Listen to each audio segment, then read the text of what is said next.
Mas Ted, ay halo-halong emosyon ang ating narinig at mula sa mga taong narito ngayon kapag nakita ang ilan sa mga imahe sa loob ay nagsisigawan ng mga tao rito at kanina doon sa makapagpagdamdaming awitin ibinibining Lea Salonga ay nagpalakpakan ng mga tao dito sa labas at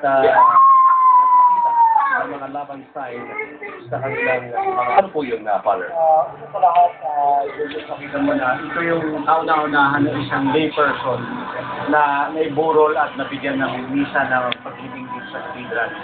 Pangalawa, makita mo yung mga simpleng rituals.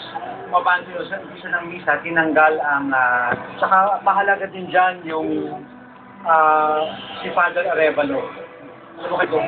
Mamaya, kung tanong.